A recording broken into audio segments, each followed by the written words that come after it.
Hello, everybody, and welcome to tonight's broadcast of the Aegis Vanguard League, where we are here with week 2 of our 7-week regular season with Omega Gaming Wildcard taking on the Akuma Katanas. My name is Gordo, and I am joined tonight by Cursive. So we're going to check out two 1-0 teams looking to eke their way higher and higher in the standings. Right, exactly. And as we get into this ban phase, we already see Akuma Katanas banning away these power picks in the bot side, the Jinx and the Caitlyn. YYC as an AD carry has been such a big part of this Omega Gaming Wildcard squad's strategies in general. So the fact that they are pinching this and the Gwen as well, it means, hey, you are going to have to really get creative with it. But Zeri is available. She is super strong even after the nerfs, and they automatically lock that in B1. Yeah, you called it out already, Cursive. YYC had a bananas week number 1, had 3 really great performances in lane and out of lane. Ended up dropping their game number 2. It went super late. They were up against a Kassadin. We all know what happens after the Kassadin takes over to level 16, becomes a much bigger menace to deal with, but was able to carry through in the other 2 games, had a really, really impressive stat line in every single one, and is really going to be a player to watch as we go on through the rest of the season. Their win against Bethany last week, super impressive, and all of it happened through YYC. But now, facing off against the Akuma Katanas, they're also 1-0, but this is going to be their debut match here of the AVL split. They got a couple of forfeits last week to move them up to 1-0. Now going to be starting off their first match here for real, and they're going to be locking in the Vanguard and the Nautilus. Yeah, this is really interesting right here. Vanguard has been used in the past as something that can be disengaged, sort of, but also scales insanely well, right? Infinitely scaling, and then you pair that up with a Nautilus. And when we're talking about YYC as an AD carry, what he put up 1,600 damage dealt in uh, that last series versus Bethany. So that is actually insane. The DPM that he was able to put up right there, 1,600 as a number, almost 1,700 is essentially, I want to say it's borderline impossible. So the fact that this player was able to manufacture that amount of damage in that time frame is just huge. And you see, they on the side of Omega Gaming, they want to make sure that they have something that can engage with this J4 right here. So they're locking in this jungler to make sure that they can unlock YYC in the spot side. And as they come down to this, we're probably going to get that support locked in next, unless they just miss it. Yeah, we'll see what that pick was in chat here in just a few seconds. It is Graves as the final lock-in here on the blue side, so that is more than likely going to be a top lane Graves paired up with this Jarvan. Could always see them swapping around some kind of Jarvan top, Jarvan support shenanigans with the Graves in the jungle, but more than likely going to be Jarvan jungle Graves top lane here for the side of AXM, and going to be facing off against this Tryndamere that No Flame is going to lock in for himself. Yeah, I actually think this is very, very smart because they had already banned away this Gwen in that first ban phase. So they locked the Tryndamere right here as well. So this is going to be really difficult for Graves to deal with once Tryndamere gets level 6. So if you are trying to perma push or whatever, that's fine for Tryndamere. Tryndamere's like, oh, I'll chill under tower. We'll see what else you can do on this Graves pick top side. And then as soon as you get level 6, it's all about trying to make sure that the Tryndamere doesn't get on top of you. And I like that they are pinching this mid side pool for the side of Nightingale. I would say generally Nightingale is someone who is a hyper carry mage, sort of control mage player. So the fact that they're pinching this pool means, hey, you're going to have to, play something like a Victor maybe, which I'm sure he'll be okay with, but into maybe a Vanguard can be a little bit interesting. Yeah, I really like this Vanguard here as an early lock-in for the side of Akuma. I think it's really strong right now, following its most recent buffs. That's an insta-lock Rengar, by the way, from the side of Akuma. That's more than likely going to be going for Doubtful in the jungle. This Vanguard can be flexed between mid and bot lane, and is really good against the Zeri in particular. The Cage does a really good job of nullifying some of these hyper-mobile picks, and that's a Xin Zhao locked in for Omega, so maybe I wasn't so crazy after all, talking about flexing that Jarvan somewhere else. Is that's looks like 2 junglers on paper, but can very well mean that we're going to be seeing this Jarvan in something like a support position.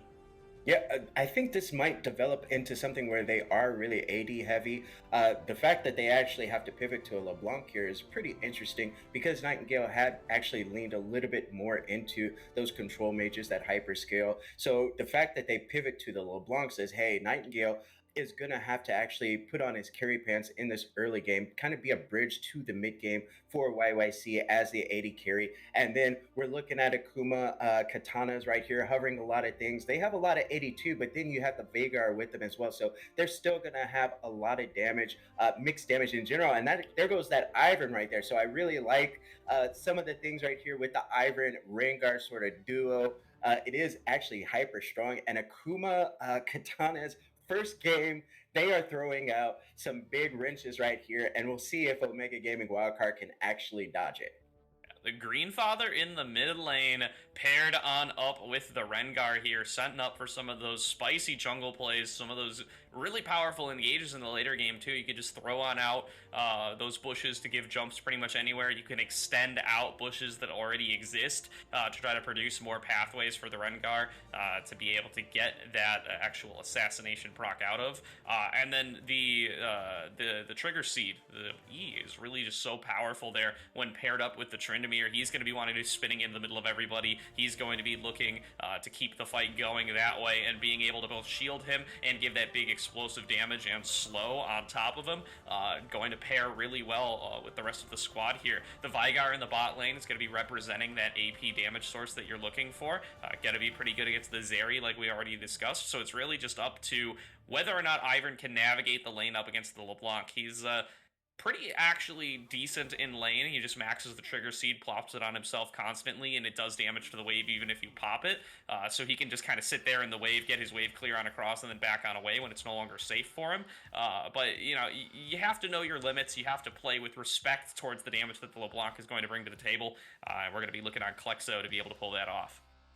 Right, and I think that is a really solid point. And on the side of Omega Gaming Wildcard, it's really interesting some of the pivots that they did here, because the Queen, who was the spokesperson, the team lead that I actually reached out to, said that Omega Gaming Wildcard has a lot of different ways to beat you in 3v3 particularly. That is the thing that they really try to play for. And when you're looking at skirmish heavy comps, like this is absolutely a really skirmish heavy comp from both sides right here. So the fact that Omega Gaming Wildcard kind of zeroed in on these in particular means, hey, you know what? They have picks that are specifically for these players, and that's one of the reasons why Omega Gaming Wildcard draft the way that they do. It's something that the Queen said, hey, you know what? We're going to draft what we like. We're going to play the way that we want, even if it's not meta, and it's up to the other team to actually stop us. Yeah, and on this comp from Akuma, like the strategy that they're going for here, they do feel like they scale a little bit stronger here. That Graves in the later game, especially up against something like a Veigar, are going to be really tough. All of these champions feel really hamstrung by this Veigar, especially in the late game. The Cage is going to do so much to control them. It's going to get on a much lower cooldown as he starts to build up his items and as he starts to actually get to put points into it. Going to be the last ability he maxes, of course, but is really going to do a lot to being able to control the pace of these fights. Ivern just going to become stronger and stronger, going for those support items, becoming a little bit more of a force in his own means, turning the fights into 6v5s with the use of that Daisy. As long as these guys can execute together, it feels like Akuma had a really strong recipe for success, as long as they can navigate through this early game that, you know, the Jarvan support's going to bring. The Graves going to be really strong in the top lane. The LeBlanc, very strong snowball pick as well. Really just what we got to be on the lookout for is whether or not Akuma can navigate that successfully. I got to talk to Klexo a little bit this past week about his experiences with his team. These guys have been together for so long, going on about 2 years here, and they told me, you know, they're expecting to be able to win games through their superior team play, through the experiences they have together. This draft is really going to put that to the test, as they need to withstand the early game aggression that Omega Gaming Wildcard bring to the table. All right, I think that's a really good point right there. So kind of different styles that maybe we might be seeing right here. It's definitely showing in draft. Like these are both really interesting drafts. And it's really interesting as well that Omega Gaming Wildcard went for some of these fighters who had, I would say they had normally built Sterix Gage. We are on 12.3. Sterix Gage has been nerfed. Like same thing with Tryndamere, even though he really doesn't build Sterix. Like that's been nerfed to the point where it's really not even, I would say it's not even something that you should be building, but what you should be building is actually Death Stance now. Death Stance in 12.3, so big. The fact that it now actually absorbs what, true damage and magic damage, I want to say as well. It's got MR on it or something like that. And then it's just such a big tool. And then we're looking at things in the mythic department, like this Divine Sunderer and this Gore Drinker. Both of those have been changed around to the point where Phage no longer is part of this build path. Now it's actually going to be Coldfell's Warhammer, and now you're getting slightly less HP. You're getting about 100 less HP. You are getting slightly more AD though, so that's kind of the thing with Gore Drinker and Sunderer. It's not necessarily something that we would see on Tryndamere, for example. He normally is going to be going for crit, but as we get into this 12.3 patch, fighters are going to have a little bit more choices, I would say, and I think that's what Riot is trying to do with a lot of these changes: open up build paths and give, I would say, clear paths to each item as well. Yeah, for sure. Friendship ended with Sterix Gage. Now Death's Dance is my best friend. We're going to throw it to a quick break here while we get loaded into game number 1, but do not go anywhere. We're going to be right back on the Rift to see if Omega Gaming Wildcard or Akuma Katanas are going to be able to start out their best of 3 at 1-0.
Welcome back, everybody, to the Aegis Vanguard League Week number 2 matchup between Omega Gaming Wildcard and Akuma Katanas is going to be two 1-0 teams facing off against each other here. A 2-0 start in a 7-week regular season, definitely going to propel either of these teams right off to the top of the standings and going to get them quite a ways towards qualifying for those playoffs. It's the top two seeds that really matter here, and not getting bottom two.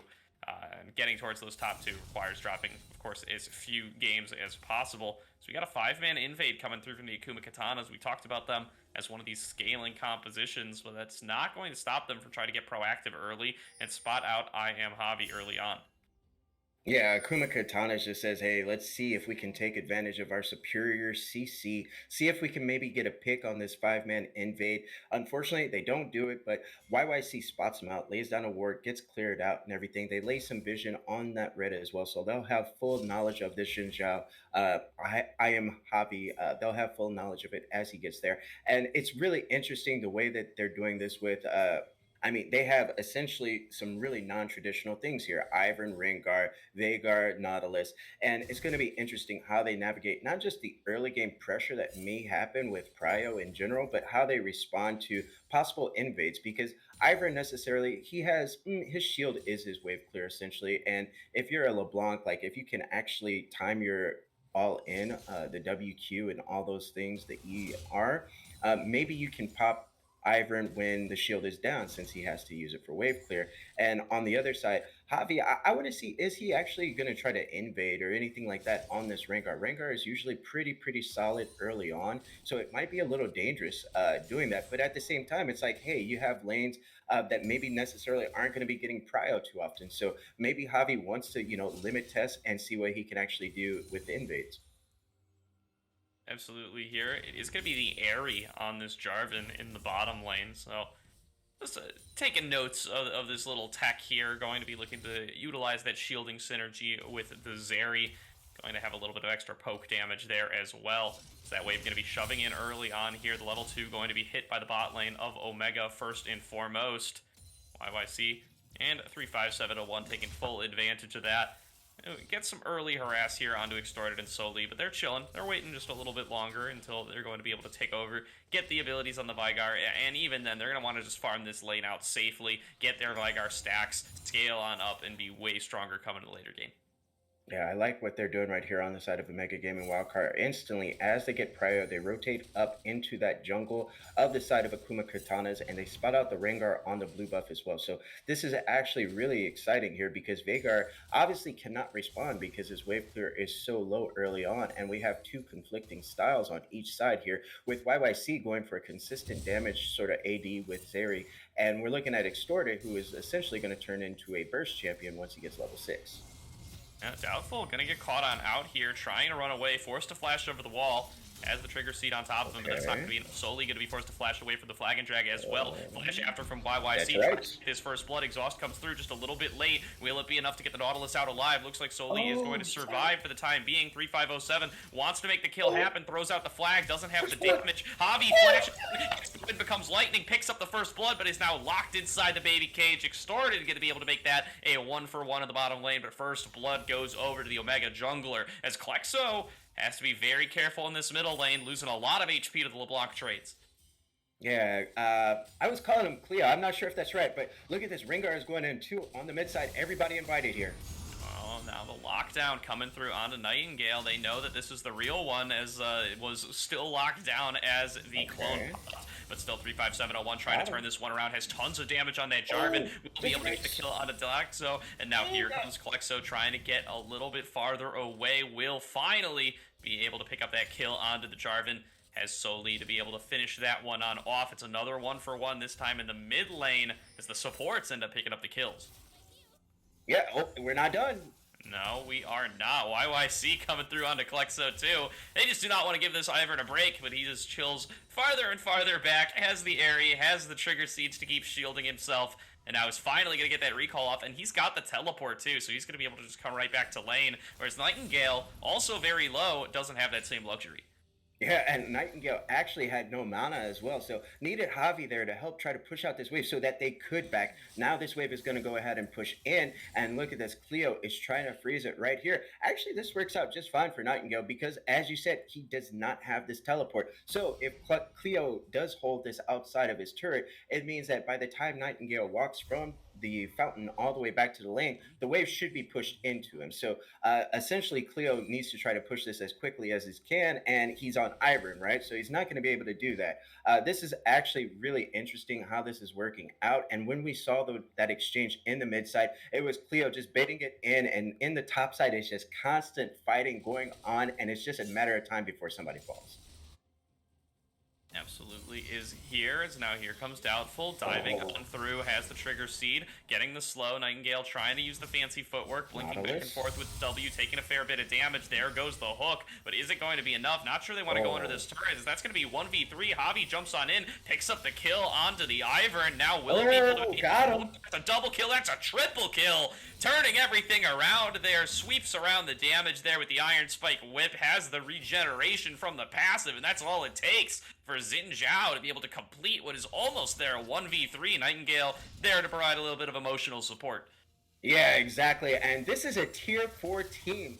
Omega Gaming Wildcard is a tier 4 squad. And the fact is, when it comes time for these skirmishes, the 2v2, the 3v3, they play it so well. This is how they want to play this game. And Javi on the Xin Zhao right now, 4-1-0.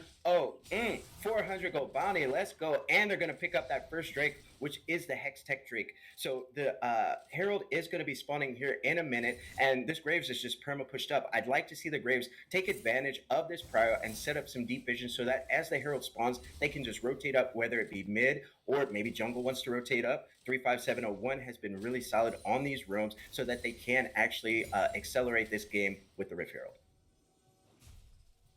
35701 has a little bit of an angle here, going to be caught by the scanner, but still goes in for the all-in onto Soli. YYC is locked in the cage for the time being, going to avoid stunning himself at the very least, but is going to have his advance halted. It's now No Flame top lane going all in this top lane, has popped the Undying Rage, looking to finish off on it. Can't get the last. Starts it twice, cancels it both times, and AXM going to be able to pick up a free 1-for-1 in the top lane, or 1v1, ends up just getting that one kill for himself.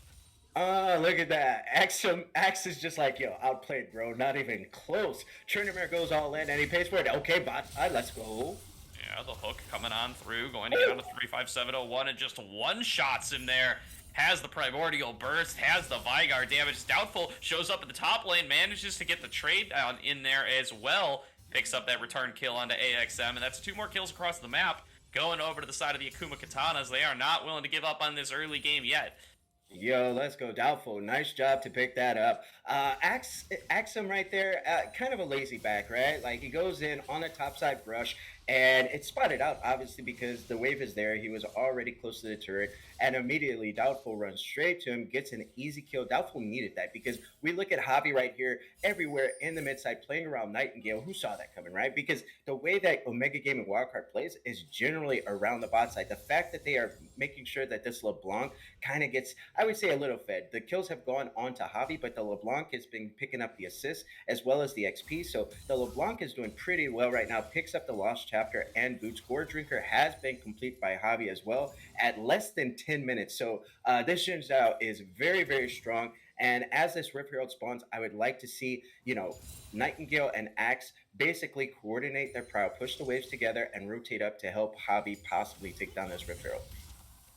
Yeah, Nightingale keeping the push in as well, wants to try to rotate on up with the rest of the team. It looks like No Flame top lane might be a little bit pinched on here. AXM is coming on through, getting the shots on across.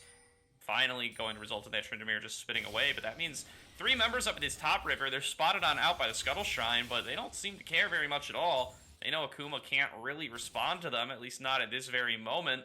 Turns out Doubtful's actually over in the bottom lane, still farming it up, so it's going to be a free Rift Herald to be picked up here for the side of Omega. Yeah, they don't necessarily get the full prio in mid, unfortunately. They did get prio top, but Axe is just like, I'm staying here, and Undying Rage is available for No Flame top brain. So if Axum does, overextend, or if Doubtful makes his way up to this top side, that is going to be available if they do decide to dive this. But yeah, that's going to be the Rift Herald taken at 10 minutes. And Javi is just super strong. We'll see how he takes this. Okay, and look at this. Doubtful's bot side trying to set up a gank here on this on YYC and 35701. Definitely here. Doubtful is hanging in the wings, waiting to find a little opportunity to jump out here. Wants to get on to that Zeri, but He's just not willing to step up too far there. YYC smells that something's up, or at least knows that he doesn't have to push up too far. Slowly going to land the hook, but it's not on the right target. It's 35701. Exhaust comes on across, as does the Vanguard cage. Just going to force the disengage there from the side of Doubtful. As he's kind of just been wasting his time here. You know, Omega Gaming Wildcard, they've picked up Rift Herald during this time. They're continuing to snowball their advantage. Doubtful can't make the play happen in the bottom lane. Results in a pretty net negative play for his squad, given the time that he didn't spend farming on camps or anything. It's going to result in just a little bit of a camp lead here for the side of Javi, as well as that 4-1 scoreline. Exactly, and yeah, Javi's making it happen right here in the jungle, and No Flame top brain. So low, tried to back right there, but Axum is just perma pushing, right? Is probably going to go for the Eclipse build that we've been seeing, Eclipse into LDR. I know people talk about Whippo building it a lot, but it works really well. And goes for the steel caps first to make sure that Tryndamere's kill pressure is not nearly as high as it was before. So if Tryndamere goes in, it's going to be a lot more difficult for No Flame top frame to actually kill this Graves. And Graves is just poking him down, wearing him down, and destroying him in this 1v1. So it's going to be up to Doubtful possibly to rotate up from this mid lane right now to possibly take some pressure off of Tryndamere and maybe get him ahead. Yeah, 35701 has arrived in the mid lane, is looking to provide a little bit of relief for a Nightingale, at least open up this LeBlanc to be able to move around and set up for this dragon. Doubtful's in the area as well. Okay. So now just catching the wave. Going to get engaged on here. The slow comes on across. There is going to be a Cataclysm coming here pretty soon. Waits out the flash. Nicely played there by 35701. Daisy trying to protect her owner, but it just doesn't look like it's going to work out. Javi goes on a rampage, picks up another kill there on the Xin Zhao. Going to be support LeBlanc in the mid lane this time around. Not quite being able to finish off any of those, but very happy to be seeing how far ahead they've at least been able to get the junglers. Ooh, collateral damage. Barely misses on a No Flame top brain there. Yeah, he definitely wanted that kill right there. No Flame top brain. Okay, Thriller to hunt. Doubtful, looking to finish off on a Night Veil, goes in and gets onto the wrong clone. The blink back from Nightingale, it's beautiful. Javi goes unstoppable. You can't give the kill to anybody else. You're snagging them all on the Xin Zhao.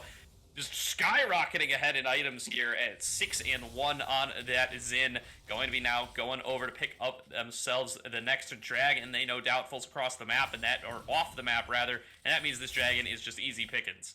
Oh yeah, they rotate immediately down. Nightingale's gonna go ahead, back by, picks up that Ludens at 13 minutes. So this LeBlanc is online. Cleo picks up that Moonstone Reaper, and I mean, that's nice and everything, but it's not going to be effective damage that you're getting. You're getting more utility in this mid to late game, and the problem with this item and their comp now has kind of fallen apart because Rengar and Tryndamere both were not able to generate a lead early on necessary. So when you're looking at a comp like this with the Ivern, you want to be able to shield and speed up the Rengar and the Tryndamere so that they can dive and go all in. Neither one of them have really developed a lead right here. And okay, in the mid side, I think Nightingale might be in a little bit of trouble here. Yeah, Blake's back away, but Uber fits Never mind. Oh my goodness, just nearly one-shots Klexo there in the 1v1. Daisy not even available. Doubtful taking a whole bunch of damage there from the full-on LeBlanc combo. Going to be going down to sub 100 HP, but will be able to just book it back into his own jungle. That's another free kill, though, in the mid lane. Of course, picked up by Javi. It's unstoppable here on that Xin Zhao. So now they're looking to lock down onto Soli, going to at least get that Sigil of Malice to proc, but not going to be able to finish off that Nautilus. But his flash is down. He's forced away. Doubtful is just here picking up the waves for his mid laner, losing control over his blue side jungles. It looks like they're engaging once again here. Nightingale dives on in, picks up the kill on a Doubtful. Now the Cataclysm gonna prevent Soli from running away. Teleport in from the Iron. Klexo trying to keep this play going on. Has the trigger seat on top of the Nautilus. Now No Flame top brain rejoins the party, as does Extorted. He's been farming in the bot lane all game. He feels very strong. No Flame top brain gonna pick up the kill on a 35701. Nightingale now trying to head for the hills, getting chased away by this Tryndamere. Gets another dash, gets a little bit of an escape as YYC comes on across, trying to rain across the damage, looking to burst out onto Soli first and foremost, getting a lot onto this Nautilus, going to be able to finish him on off. Extorted still running interference over the wall, throws on down another cage, throwing out some of those dark matters as well. Klexo gets engaged on next. Javi, so strong on this Xin Zhao, refuses to be disrespected, goes godlike. Doubtful jumping back on in, but now you're locked in here with the Xin Zhao. He does so very much. He's got the Gore Drinker still to keep regenerating regenerating back on up. Doubtful gonna fall on down at the side of Nightingale as this play is still all coming up Omega. They're fighting in the enemy team's jungle. More and more fighters keep arriving, and every time Omega comes out on top.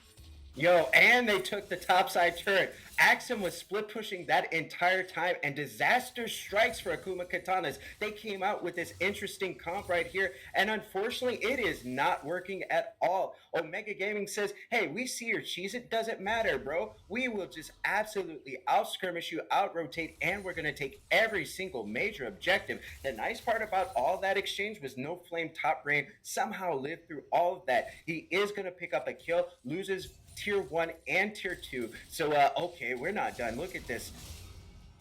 Oh my goodness, it's just No Flame top brain getting locked down to once again. Gonna have to... Oh, actually doesn't even have the Undying Rage, but barely manages to survive there with the Q up against that collateral damage. We'll call that one calculated, as No Flame top brain going to go in for that recall. Not going to end up giving up his life, but is going to get forced off a few more minions. Going to lose control over his wave for the time being. Axum going to take advantage of that opportunity to just get a little recall off. And I just want to talk about Veigar on these stacks right here. Veigar is currently at 135. Okay, never mind, mid lane. Yeah, like so. Up in the 1 versus 2 here. Can't escape from the Cataclysm, but can just wait for it to time on out. Trying to stay alive. Gets a couple of heals across with the Moonstone Renewer, but YYC going to be able to finish off that kill. Getting started with another dominant early game here. This time mostly been Javi's doing. Still feeling pretty good with the stat line, though, at 2-0 and 3. Has been laning just fine up against this Vanguard. Nightingale going to get the lockdown here onto the Nautilus. Soli manages to land the dredge line and pull himself away. But meanwhile, mid-inner turret falls on down. Akuma Katanas have completely lost control over the map here. They are down 2 turrets in both top and mid. That means their entire red side jungle is going to get lit up by Omega Gaming Wildcard, and these Rift Heralds are just going to keep on coming for Javi. Yeah, exactly. They are absolutely going to take advantage of this opportunity to actually set up vision in that jungle of Akuma Katana. So when I'm looking at 35701, so not only does YYC have highest damage, but 35701 as support has the highest vision control. And okay, bot side is a party. Let's see how this goes. Of getting collapsed on here, but they actually turn it back around, pick up the kill onto Soli, and now they can just walk away. Cage kept them hold in place for just a little bit, but they just don't have the damage to pick up on these targets. Instead, they just end up getting turned around on. Now it's still Omega with control in the bottom lane. The push never ends here. They don't even force Axum into a back. He's just waiting for the next wave to take on out this last outer turret on the map. Should be falling down here with just one more shot. 35701 has arrived. They're calling over more teammates as well to keep the play going. Dragon going to be coming up for the side of Omega as well. They're just taking everything on this map. And Extorted here on this Veigar does have 140 stacks now. Yeah, exactly 140. And it looks like the Primordial Burst is going to be doing about 750 damage on that R Execute. Okay. Hello? Ooh, just held still for a little bit too long there. Tries to go over the flag and drag. Gets caught on out by the Event Horizon.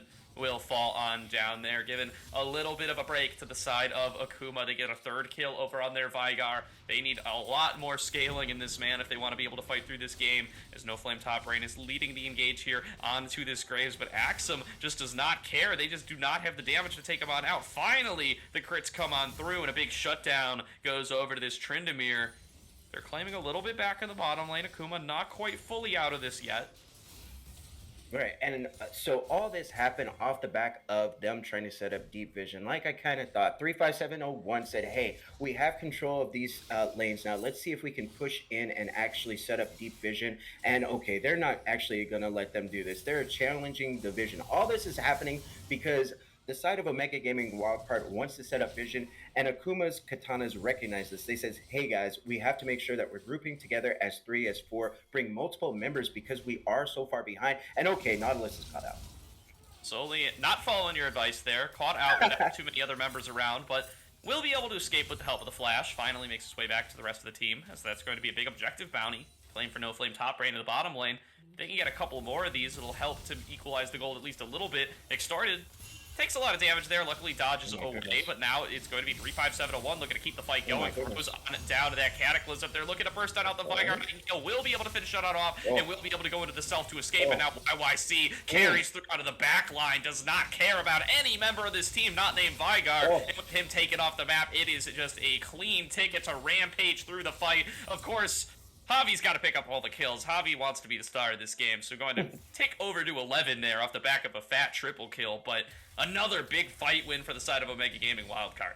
Let's go. And they're dropping that Herald. I love this play right here. This is exactly what you're supposed to do with the second Herald. You're not going for the second Herald to get plate gold anymore. You're going for siege. You treat it as a Baron push, and they absolutely just destroyed the side of Akuma Katanas, and that's going to be the pause right here real quickly. This is all set up because Omega Gaming Wildcard just wants to go ahead, set up vision. All this was off of the back of setting up vision so that they could eventually rotate over to this Baron. We're going to get this unpause right here, and the way that the side of Omega Gaming Wildcard just makes sure that they hold hands as a team together is really, really important for them. And the way that they've built this lead up now, 10K almost, on the side of Omega Gaming Wildcard, it is just so big as this Baron is alive right here. Next Dragon spawning in 230, and it is going to be Cloud Soul point. Yeah. Just a little post-pause freeze here. Should be cleared up pretty soon as we do get the play to keep on going. Going back into the action here between Akuma and Omega, as Omega, they're chilling. They're feeling very comfortable here with the amount of lead they developed for themselves. We had that concern about the scaling potential for the side of Akuma, but that is so far away and out of mind at this point. Omega up nearly 10K here. Just keeping in mind the Baron that has only recently spawned, but certainly has got to be at the top of their priority list here if they want to be able to finally crack open this base. They've wiped the turrets away from the map, though, all over in every single lane, and are now just looking to force Akuma back into the jungle to try to take themselves in another fight. Otherwise, they're going to claim this Baron for free. Absolutely. And the nice part about OGW is their macro. Like, yes, they skirmish very well. Yes, they absolutely play for their team, their win con very well. But this is all because they want to make sure that they're getting these major objectives. We've seen the Dragon Control. We see them knock down multiple tiered 1 and 2 towers. And now we're looking at Vanguard flashing over. Yeah, doubtful. Gonna go for the steal. Not gonna end up getting it this time. That is now just going to be another free Baron picked up for the side of Omega Gaming Wildcard, and they are pretty close to ending this one, Cursive. Just not too many options left, as this purple buff going to do so much for them to be able to push through the rest of this base and close on out this game. Yeah, this is a relatively clean game by the side of Omega Gaming Wildcard. And you wouldn't know that this is a tier 4 squad if we look strictly at the kills that they are putting up, strictly as the rotation that they putting up. So this is going to be that tier 1 falling, inhib going down. They might just go for the victory push here. That's going to be a big multi-man Cataclysm coming on through. Will be able to pick up the killing spree on a Klexo there. It's a 1-for-1 thus far, but look at the damage that the Xerath is able to dish out. But that's the triple kill coming through for Extorted. They finally managed to take him out, but the threat that this Vanguard represents cannot be underestimated. Mid lane inhibitor going to fall on down. They're moving up to the top lane one next. That's going to be actually a 3-for-3 in the fight. A valiant stand there by the Akuma Katana is going to keep them in the game. It looks like No Flame top rate is not done yet, but again, you got to be real careful, man. That's a Death Stance Xin Zhao. He's 11-1-6. He is so strong here, and he is itemized particularly to take out this Tryndamere. Got to watch out for him. He is going to be able to win the trade and back on off after claiming 2 inhibitors. Yeah, I'm actually surprised they didn't go further right there. Tryndamere had just used the Undying Rage, so it wasn't actually up yet. They decided to, hey, you know what, back away. We're going to go ahead, play slow. We've already knocked down both of these inhibs as well. The Cloud Dragon is available. Nautilus, Soleil on this Nautilus has already rotated down there to set up vision. It's going to get spotted out, but if you're the side of Akuma Katanas, you can't even challenge this, right? Like, you're so far behind in terms of gold. You're 11K down right now, actually a little bit more than 11K. So I don't actually believe that Omega Wildcard Gaming is going to allow Akuma's Katanas to scale with this Vanguard pick anymore. I think they are going to just group on this bot side, and it looks like they're going to actually have Graves pressure through the mid side to try to do a little bit of a split push. And if Akuma Katanas responds wrong to this, it's just going to be the game ending. Yeah, no worries here on the side of Omega Wildcard, although maybe one worry as the root comes on across onto Axum. They're looking to keep this engage going. He's got the Jarvan for backup, but is that really going to be enough? No Flame top raid. Oh, That ultimate stays alive with the Undying Rage. Ends up being a 2 for 0 now. As true. Akuma Katanas, they find their moment. They snap the trap closed, and they kill 350701 group of numbers. They kill Axum, and now they're 5v3 on the map. They can keep defending at least from this position. Yeah, that was just slightly missed timing. So they had an idea that the Undying Rage was either down or just about to come back up. So Axum's like, hey, I can probably burst down this Tryndamere before, he has a chance to actually pop that R. And right as they're going for this play, the R on Tryndamere comes up. He immediately pops that, and as soon as that happened, it was GG. The damage from No Flame Top Rain with the Quick Blades and this Gale Force is still relatively high. I mean, Tryndamere is one of those champs who just right-clicks to win, and the Shadow Flame is now complete for Extorted as well. Extorted is the win con here, so everything that has to be done by this side of Akuma's is going to have to come off the backs of No Flame Top Rain on this Tryndamere and Extorted on this Vanguard pick. Yeah, definitely, and getting funneled a whole bunch of CS at the very least for as long as they have these 2 inhibitors down. There's no real objectives left for Omega Gaming to claim, so just going to be giving an opportunity over to Extorted to continue to farm on up these creeps. Now, of course, the other side of that coin is that if they do lose a single fight, the game will just end right here, right now for Omega Wildcard. So they're starting off another siege. They're grouping up as 5 this time. They know that they are stronger here in gold value. They should be able to win as long as they don't get picked off at individual cases. That's going to be the baby cage coming on across from Extorted. They dive into the back line with that LeBlanc, force him into the stasis, and now can just take the fight front to back. Extorted raining damage on across, gets a bunch onto Javi here, who's now just trying to reach it. And oh my goodness, look at everything that the Gore Trigger can accomplish there. Just is impossible to take on down. The Death Stance nullifies so much of that damage, heals so much of it back as they're just keeping the fight going on to the rest of the team. They finally take out Extorted. It's Klexo, the last one standing. They're going to be able to finish off that ace off the back of their Zeri, and Omega Gaming Wildcard clap Akuma Katanas in the 5 versus 5, 5 for 0, and they start off this series 1-0. Yo, they start off this series styling on them, right? They're like, yo, you can't play this against us, bro. You're going to have to actually play something that legit works.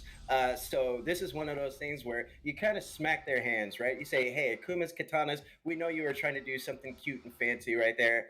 Not today, buddy. So put some respect on that name of Omega Gaming Wildcard with a pretty convincing victory in Game 1. Yeah, no, they're just chilling the whole time, consistently finding kills. They've got no worries. Hakuna Matata, Akuma Katanas, is they're going to be able to close on out that game number 1 very cleanly, very easily. And getting ready to set up now for our second draft of the night in just a few short moments. We're going to throw it to a break here while we get loaded into draft. But don't go anywhere. We're going to be right back to see if Akuma Katana is going to be able to strike back or if Omega Gaming Wildcard are going to claim this one in 2. Everybody panic! Hold on! I'm about to say something really cool. 3, 41, 9, and lift off! No one dies screaming without me. I feel like I forgot to shoot something. You're starting to bore me. She's such a loser, always ready to cry. Da-da-da-da.